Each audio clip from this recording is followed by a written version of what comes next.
Hello everyone. Uh, so today's webinar is on Keras, and today's we will be building a stacked autoencoder from scratch using Keras. So let's wait for 3 to 5 minutes and let other people join, and then we can start. Okay.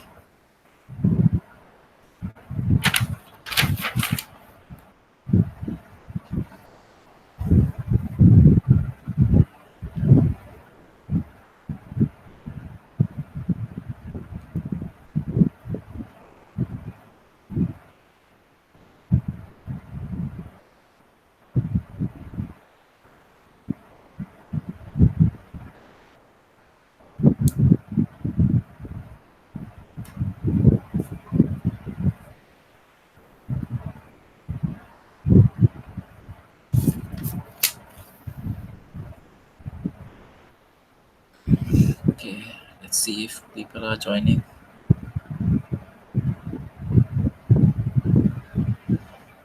Anyways, okay. Even then we can start. And so today's webinar is on Keras and stacked autoencoder. So for last week, we did some PyTorch exercises, and we completely missed on Keras. It's a short section on the um, course content, but it is quite important. And for that, we will be talking about stacked autoencoder implementation using Keras. So let's begin. Okay, let me share my whole screen. Okay, now my screen is visible. All right.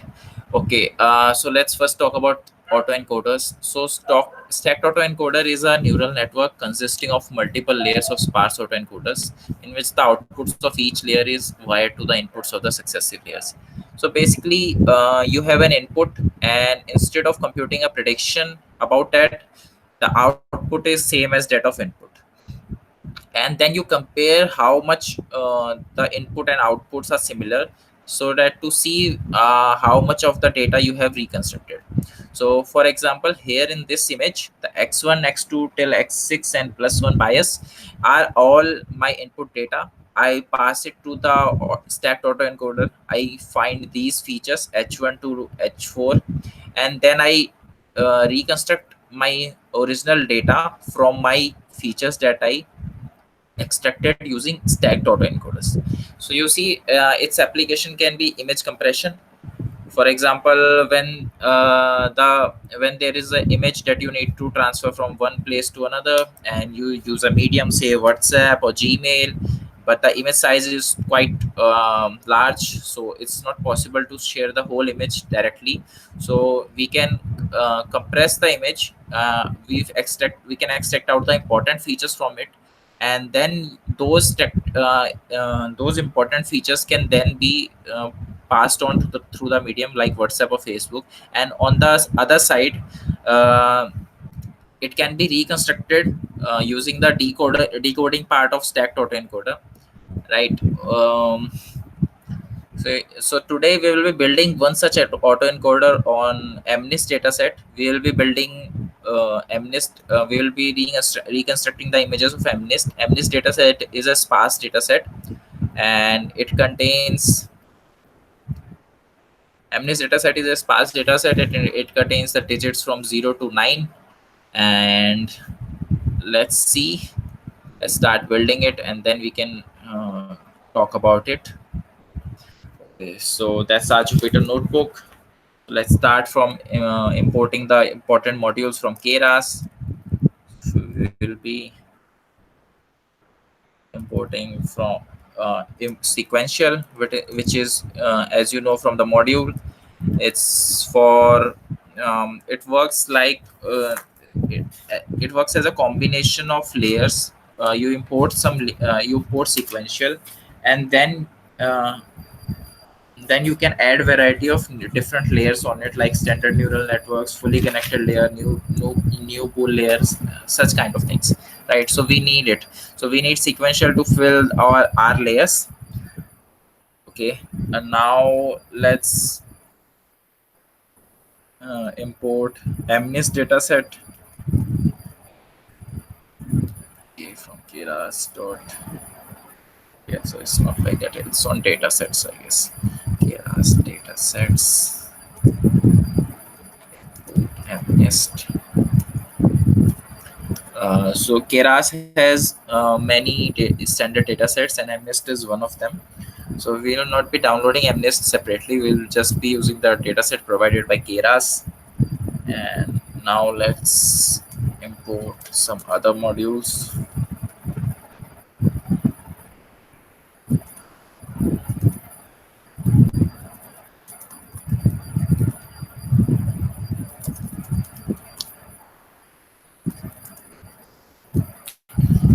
Okay. Now we have added the layers. Now we will add the models module. So model basically is used for used as a package of all the whole layers. You first define the layers and then you fit it into the model. That Then it can be used later. Okay, so cannot import sequential. Okay, so it's not right. Okay, now it's imported. Now let's import other modules like NumPy and matplotlib to see our uh, data set.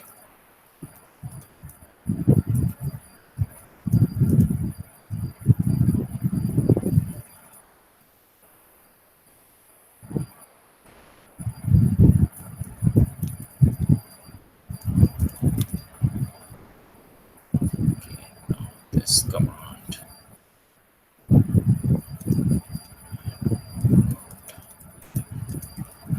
So there will be no separate output commands for this. This should work. Okay, this is working. Now let's import the data sets. We will be dividing the data set into two parts: X training and X testing. Here, that significance of test data is not much, but it's only for validation. Basically, the input and output is the train data itself, right? So let's first define our data sets. X train,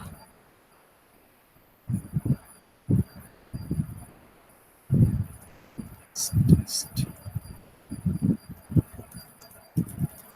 ms dot load model. Okay, so mnist dot load data, sorry, and then X train.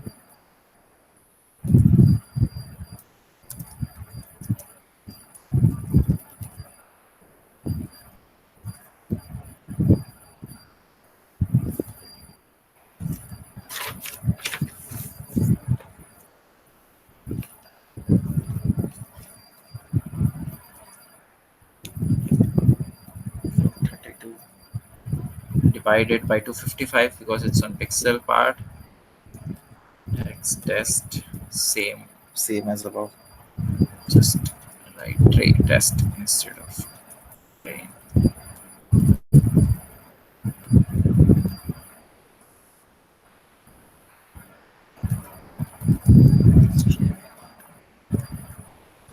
Now that we have imported our test and train datasets, let's reshape it into a linear part, like the whole matrix for each dataset. For each entry, the image is 28 cross 28, and we want it to be 784 cross 1 to pass into our module, right? So let's reshape it.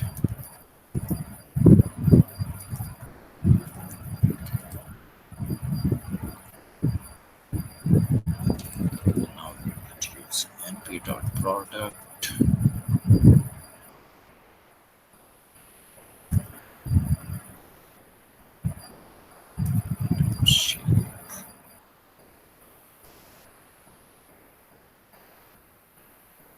Okay. Same thing for our test dataset as well. Let's just copy this part and we can replace it with test.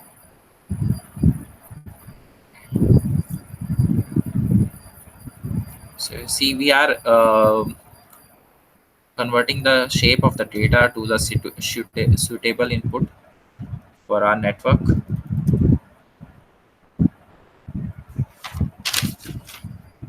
Now it's done. Okay, now let's print the sizes of the data. Right. Let's see how the data.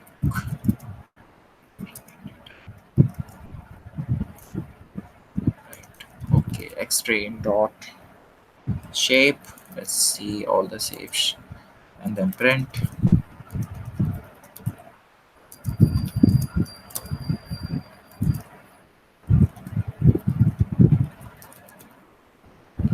Okay, so you see the training data has 60,000 entries, and each entry is 784 cross 1, and for testing data it is 10,000 and each entry is 784 cross 1. Now we need to define our input image. So input image is basically nothing. We just the shape we are defining here, which will go into the network, and the shape would be same as of that of training dataset. Shape would be 784 comma this. Okay, yeah, so it worked. So we are using here input module that we imported here from Keras layers, and then let's encode it. So now we will define our encoding and decoding layers, right?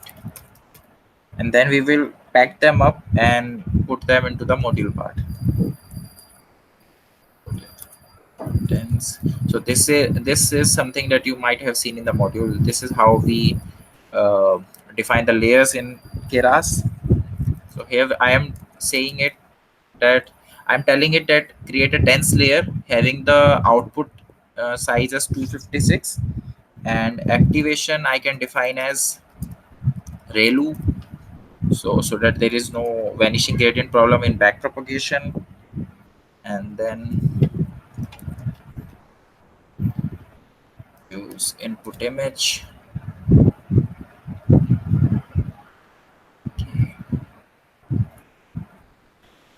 Now let's add other layers. So it is saying that first the input comes as 784, then it's converted into 256. Similarly, we will be we'll keep adding the layers.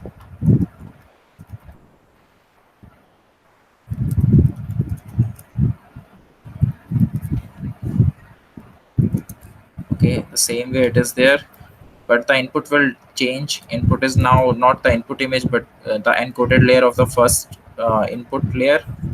So first the input image is passed to the network, then encoded layer comes and it is then passed to the second encoded layers. So similarly we will keep defining, and this is the output that we are getting after the encoded layer is passed to it. So the data is now shaped from 256 to 128, then to 64. Then let's reduce it one step further. Let's go into 32. And then when we have encoded the data, so we had the input data in the size of 784, and then now we have it in the size of 32. Now we want to reconstruct it, so that part will be decoded part. Okay, so we will be adding the dense layer. Its output should be 64. Activation should be ReLU, and this encoded layer will be passed here as input.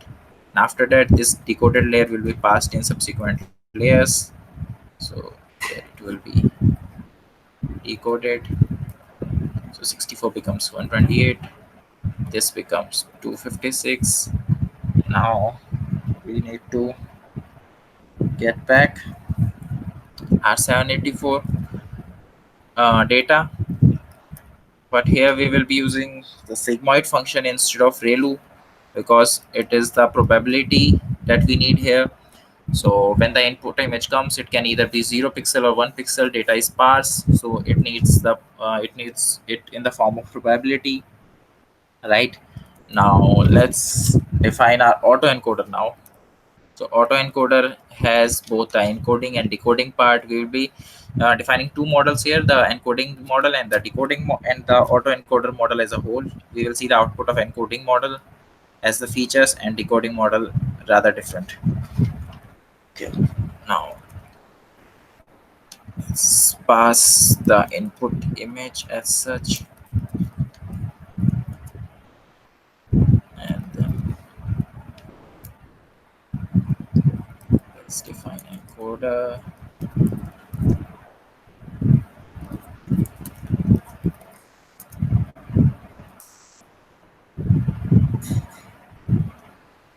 Okay, you see, here the input that an autoencoder is getting is the input image that we defined here, and the output it is giving its decoded layer that we defined here. But the only the encoding part is getting the same input as that of autoencoder, but its output is basically the encoded layer that it is there, right? Okay, now let's print those models.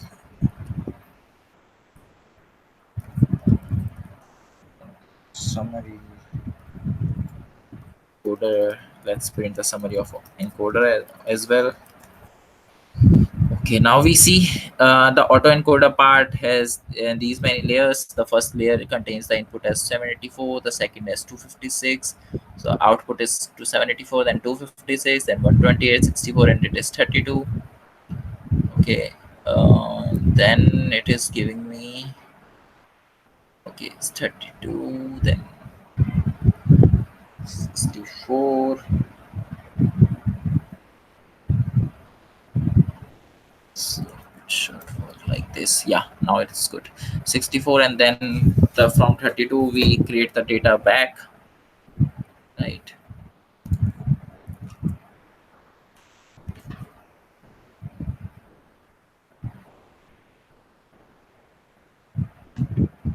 Okay, maybe then we should print it one by one. It is giving the wrong values otherwise.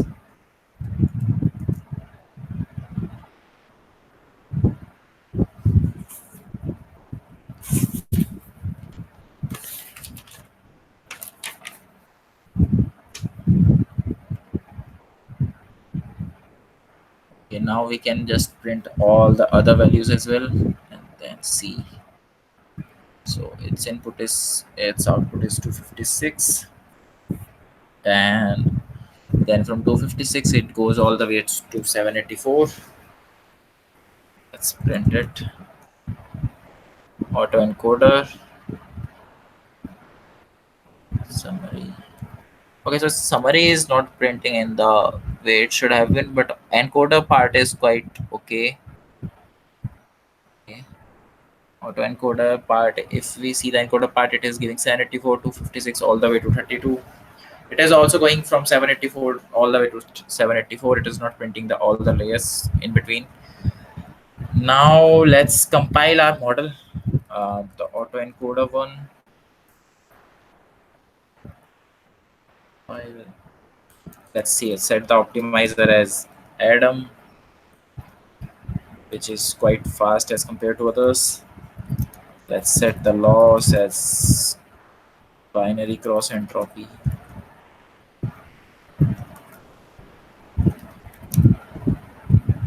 Cross entropy.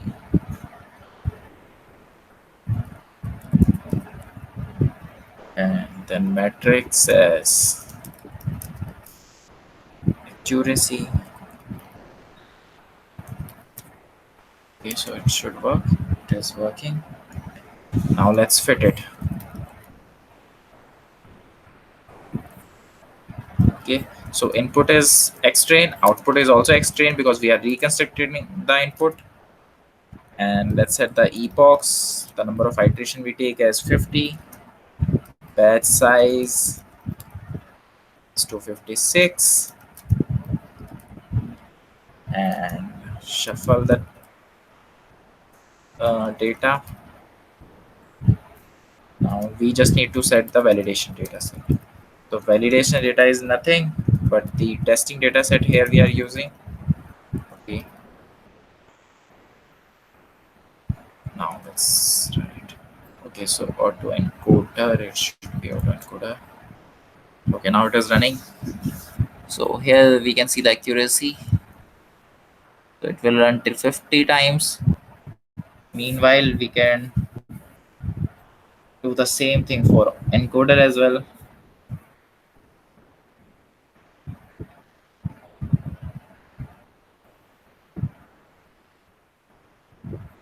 Okay, now that it till then let's suspend predict the encoded images. Okay, till the time it finishes the training.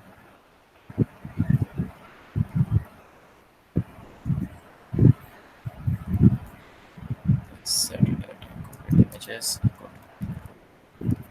Dot predict.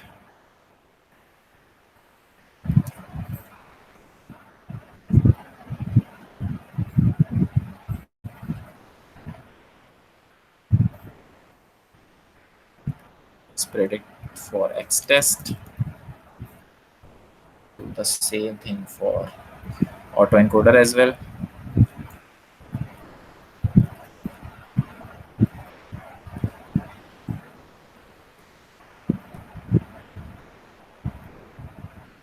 Set it as predicted. Okay, so let's just wait for 50 epochs to complete and then we can run it on our test data.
Okay, now that we have it, let's see the images for seeing that.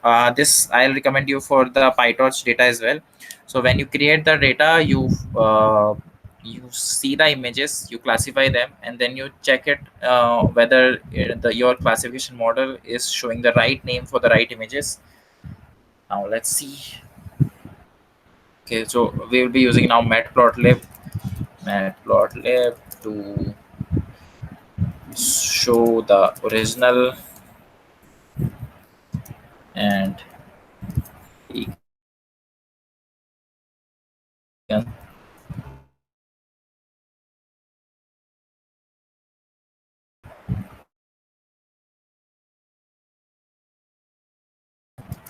as 40 variable I am setting is 40,4 because I once was the ideal size that I got. You guys, right? Now do it for all the 10 digits. So for 10 digits, we find the X. So matplotlib plot mnist images.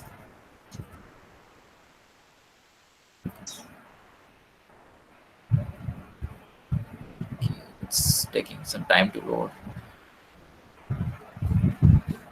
So images from mnist datasets, Keras using matplotlib. Okay, so it's showing. Okay, so that's not quite helpful here, but I'll give you the glimpse of how I plot with the limited knowledge that I have. So first I define the subplots. So since the plot contains all these three images, training, compressed features, and the reconstructed images, put the I'll define each subplot. The subplot is for the corresponding parts, right?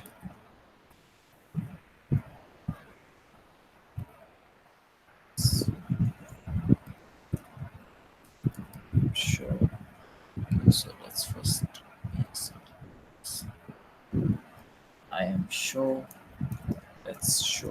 test, reshape it into the form of the original data, that is 28 cross 28, so that we can see the image in that format, right? Convert it into grayscale. This is quite important as MNIST data is gray.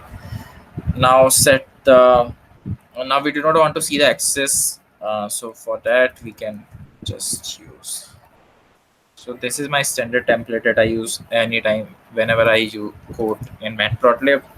So this is the standard instruction that I follow, but this is not there's no hard fast rule that you need to do this only. You can do whatever you find, right?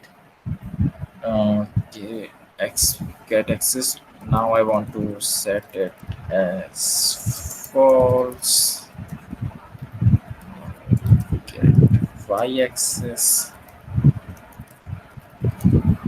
Set as false.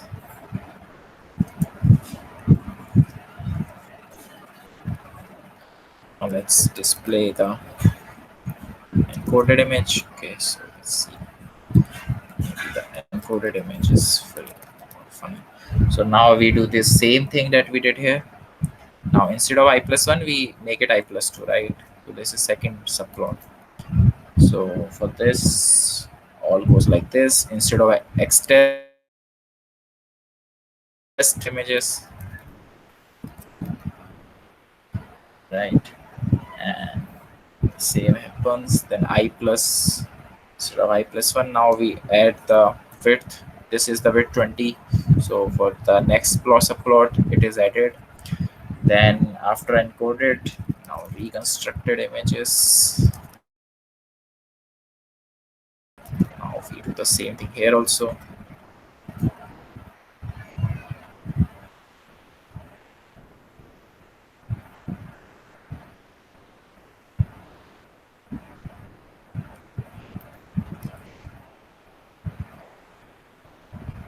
Okay. Slots. Okay, now just let's set the, so now for each 10 data entries that we have defined the subplots. Now we just need to do the show command, right?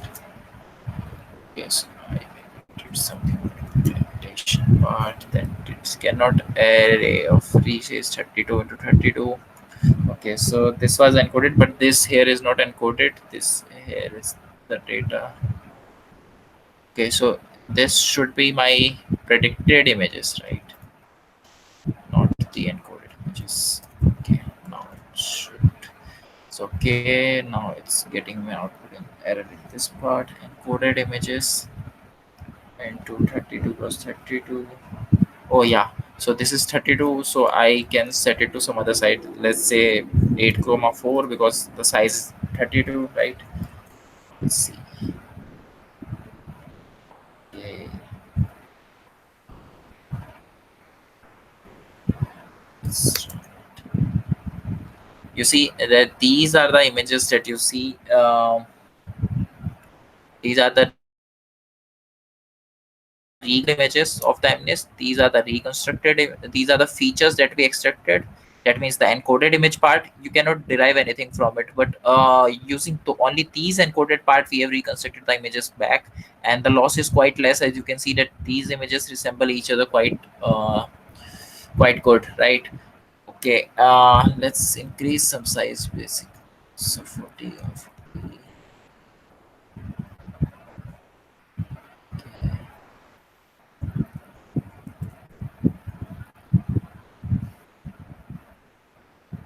Yes. Yeah, this is the size that I am getting. You can try to change the sizes. uh, Figure size is this. Maybe then I can do something like this. So this is okay. Yeah. Okay, now it is quite large for you to see. 41. Okay.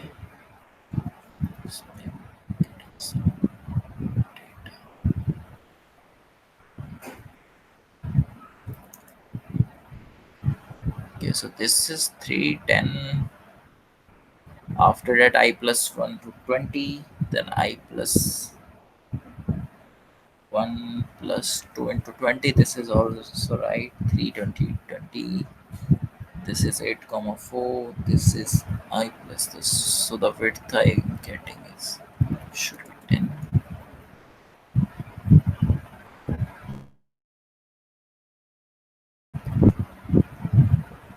Okay.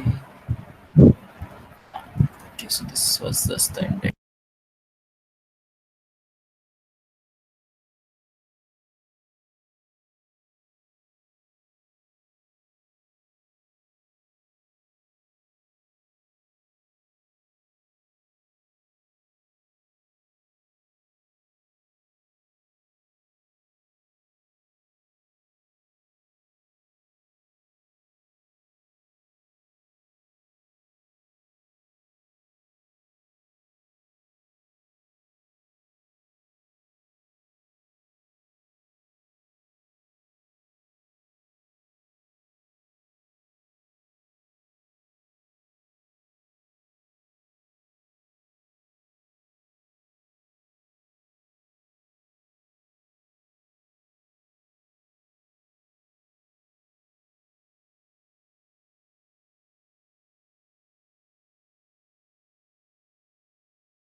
Okay, maybe the broadcast stopped in between in the net. I don't know how much did we cover.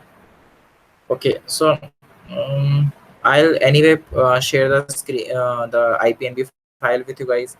Then you can see. I hope the much is not lost between here. Okay, so let's just summarize it. So I was building a stacked autoencoder.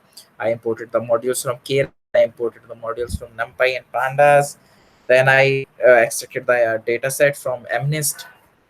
Then I defined my layers that I need to add. So there are my encoding layers and my decoding layers. So all these layers are dense layers. I define the output shape here and the activation function and the input that is going there.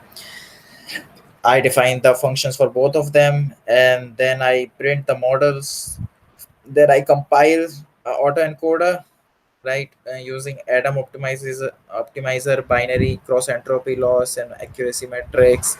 And then I train my model. Now, when I have trained it, I predict my entries on X test, and then I compare with the original X test. So this is my original X test. This is my encoded images of X test, and this is my reconstructed X test. So you can see that original and reconstructed are quite similar. So I was quite successful in creating the reconstructing the images from the encoded images, right? Now I was doing was I was adding some noise to the input data, because in real life scenario it happens that there is some noise in the images, as well as it reduces the overfitting problem, right? So this should ideally perform worse than this one, because it has some noise structure, but we want as much as similarity between the input and output as possible, so that we can know that our stacked autoencoder is smart enough to remove the noises, right? And even if there are noises, it should try to reconstruct it back to the input form. Now we what we did here was, we added the noise, and then we defined the minimum and maximum value that it can get. Now that we have this part, we have this, we have done this, we have done the clipping. Now we can just print our noisy and the shape of noisy x test and extreme, right?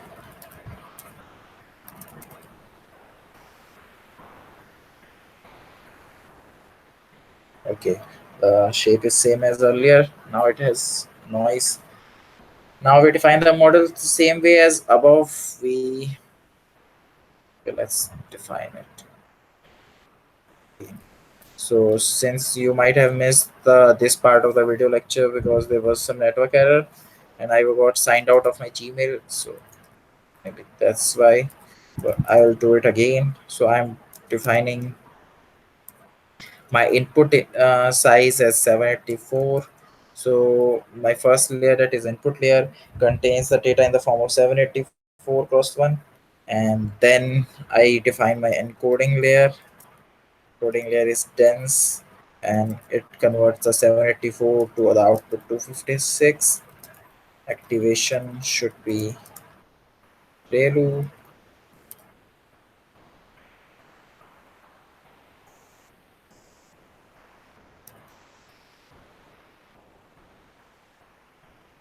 right? Now let's define it. For the different layers, the 256 goes to 128, 128 goes to 64, 64 goes to 32. Now we need to okay, so the inputs should be changed for each one of them. For the first layer it is input image, for the second it is encoded, then encoded, then encoded. Now we will be adding the decoded part, right? So decoded layer is also dense layer. It will take it to the 64, right? And the other part will be same.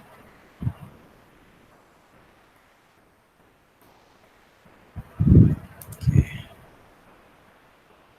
Now let's do it for rest. Okay. Go from 128 to 256, and then 784.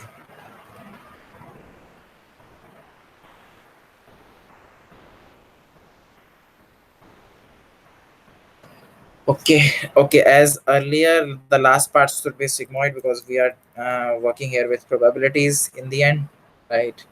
Now, autoencoder, it should run. Yeah, it is running. Now, let's define my autoencoder. Autoencoder is nothing but my model, input image, and decode it. So the input is taking as input image and output is decoded, right? And for the encoder, is nothing but the same segment of model, but the output should change and it will be the encoded part here because this is the my encoded image. This, now we compile both of them. Okay, we just need to compile autoencoder, and if autoencoder works, then encoder will also work because it is using the same layers here. There are no separate models. These are the one and all. These are both the same models having the same layers, but encoder is just the half part of this autoencoder, right? So let's compile and then we will fit the data.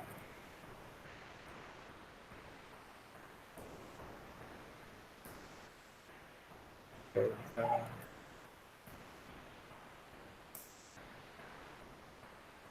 Binary browse entropy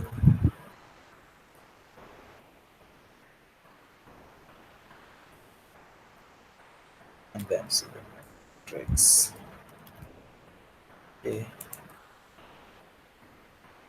Now let's see the fit part. Brain fit.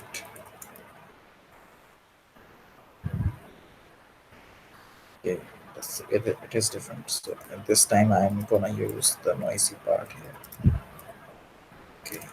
Same thing for output as I'm producing the same input and output.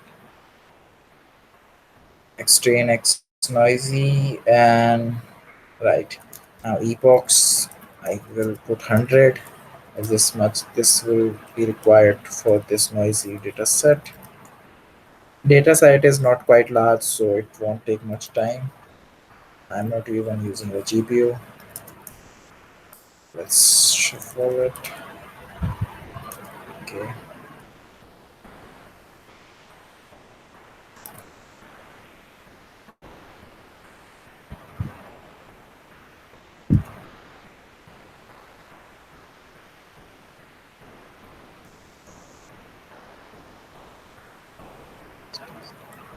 Noisy. Let's test noisy. Onto the encoded images part. Now predict. Okay, so we will do it later. First, just fit this part. So there is some idea. Okay, I don't know. Should be noisy. There is another one. Box. It should be box.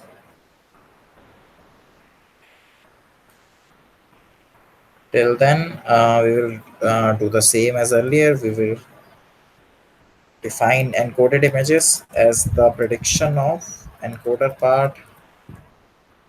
Next test noisy.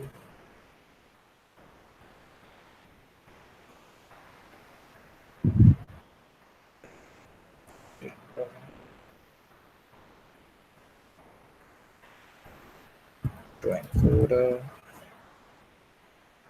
predict. Next test noisy.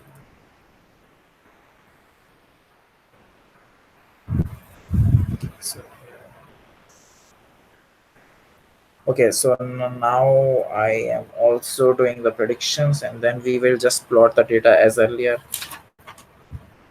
Okay, the same way we did for the training part. Now let's just copy this part.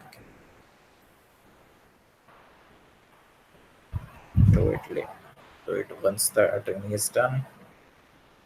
So here instead of X test, I'll be using X test noisy. So this will be this. And Yeah, that's all. Encoded images will be this part and predicted images will be this part. So as soon as training completes, we will run it on X test. As you can see that the accuracy, the average accuracy that I am getting here is quite less as compared to earlier. Earlier I was getting around 80 to 70%, and now I am getting around 43 to 45%. So I hope this will increase with epochs, but it should not be much. It shouldn't be range more than 50 to 60 because there are noises in the data set. But the goal here is to reconstruct even the noisy input images, and so for that we just want to focus on that part.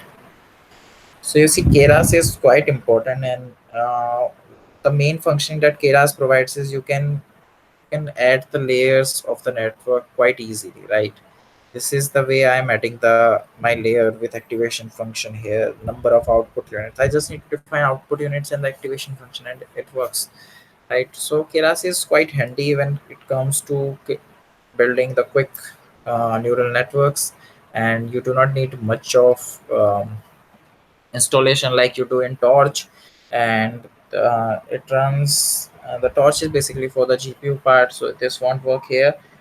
But it it's quite good in for simple neural network parts. Keras is quite handy, right? I can build any kind of network here. This this may work quite well in CPU as well. It's, this is taking some time. Let's wait for it to complete the training, then we can show the images.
Okay, so it's near completion now. Then we can just run it. You see, this whole process of building a stacked autoencoder from scratch did not take me much time because I had quite good libraries, and this way I did work here in Keras. So so today I worked with images, and the next webinar I'll be talking about the project itself. So I guess it's time that we need to work seriously towards completing the project. And so I have completed in past few weeks the PyTorch exercises, some basic PyTorch works, and now Keras today. Next we'll be working on PyTorch project, that is a misclassifier project, and then we will be going on to the command line part, the second part of the project. That's quite essential. Okay, so now it's finishes. Okay, so training is done. Now we go to the prediction part. Okay, so this is spelling mistake again. Autoencoder is not defined. Not I defined autoencoder. I defined it. There is no. Then now it is defined. You can just run and see. Yeah. Now you see. These are my noisy input data. So you see the earlier the data looked like this, the green one, and after I added some noise, it looks like this. And after that, I did pass it through the stack autoencoder. I got features in this way, looking like this, and then I reconstructed it, and then it is basically the uh, an attempt to reconstruct this part. And it, I can see that digits are quite okay and quite smooth as compared to this one. So it also removed the noise. I That's all about stacked autoencoder. There is nothing else that we need to discuss here about it. And then there are some other methods for image compression, like deep dictionary learning as well. Um, Deep dictionary learning is comes under the sparse compression techniques. So this MNIST data set is also sparse. Sparse data set is basically where there are only few entries at data point as one and others are zero. Okay. So yeah, that's all for today.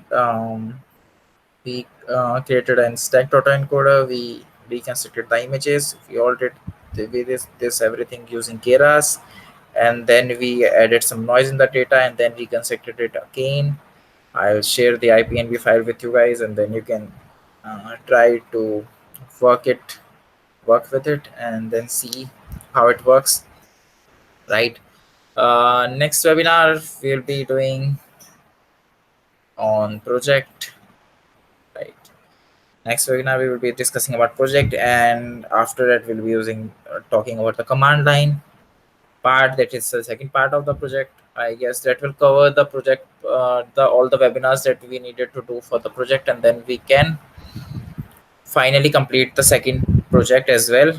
Many of you have submitted the first project on time, and I hope this time too you will be completing this project on time as well.